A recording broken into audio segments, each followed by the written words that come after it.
Hi, I'm Vince and welcome to my channel Vince Cooper Games. In this video we're going to continue with the playthrough of my solitaire wargame Bloody Lane, and we're on to turn 7. I'll split the video into two again, so we'll get down to the end of the Union event phase, stop, and then restart for the Union action phase. There's starting to get a little bit more going on in the game now, so I want to make sure everything is explained clearly. So we start off as always with the supply phase. The supply tokens move to the right, the orders token is resolved and placed in the orders box.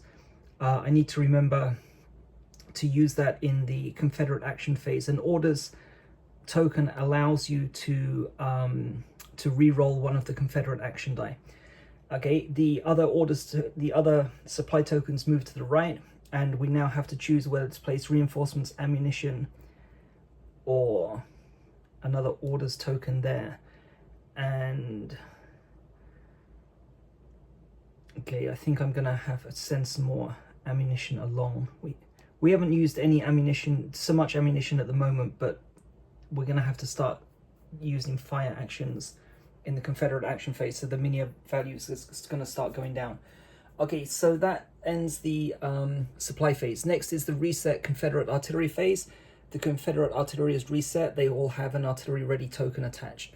Confederate artillery phase, I'm going to hold fire, which will mean that the Union will direct their fire towards the supply line. So we're going to resolve that now in the Union artillery phase. So for people who are new, the 3 guns here and the 3 from Tidwall's battery are going to direct their fire first at the supply token in the rightmost box, S3. The target for an orders token is 2 to 3. The reinforcement, for example, if you can see that, would be 2 to 5 in the rightmost box. So let's go ahead. We're going to resolve a total of 6 attacks. Okay, 2 to 3 is the target number, and we get a 7. That's a miss. A 12 is a miss. A 4, close, but a miss. Okay, that's Tompkins battery taken care of. Tidwall next, always 3 attacks. 8 is a miss. Okay, double 1. So 2. And the orders token is gone, destroyed. Okay, what happens next is that there are still, was that 1 attack or 2 attacks? There's still 1 more attack, right? So the remaining attack is now directed at the next token along the supply track. Okay, so the token in S2 is an orders token. The target number here, the center number, is a 2. So we're going to resolve 1 more attack. If it's a double 1 again, orders token will be destroyed. And we got a 10, so the orders token is safe. Okay, that's not the biggest disaster, but yeah, that's we'll see. I'm gonna need to start potentially re-roll Confederate action die, so that orders token perhaps would have been useful. Okay, so that concludes the Union artillery phase. Next is the Union event phase. That's resolved on this table here, and then you follow the instructions here. If you need to target a Confederate counter, that's determined here. So for Union events, to determine which Union event, we're going to roll 46 and check the event table. And there we got a 19. Okay, so this is turn 7 now. So turn 7, we're using the event from column B, and we're going to mark it off here between turn 6 and 10. So 19. So 19 is a light fire event. Okay, mark off 7 there. Okay, select Union Confederate target, roll 1d6, 1, reduce the cohesion by 1.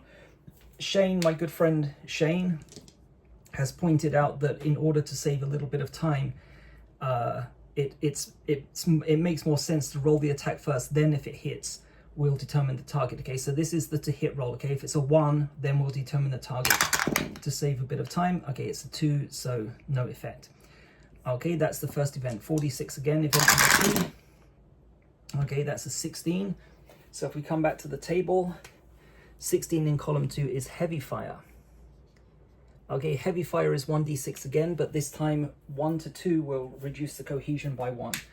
And same thing, we'll determine the Confederate target after if the attack is actually successful. So 1 or 2. 4 is a miss, so that ends the heavy fire. Okay, event number 3.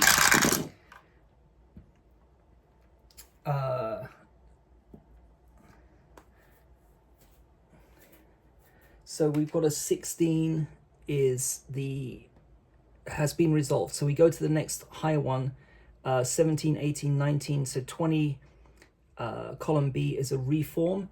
Okay, reform gives a cohesion check to any Union counter that has a cohesion below its maximum value, but all of these Union counters are at their maximum of 2, so nothing to resolve there.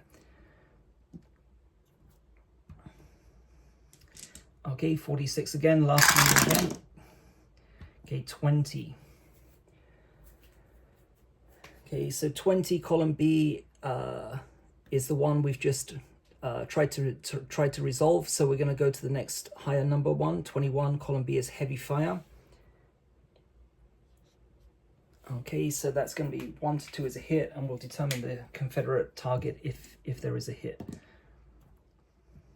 So 1 to 2, a 2. Okay, so one of the Confederate regiments is going to take a hit here.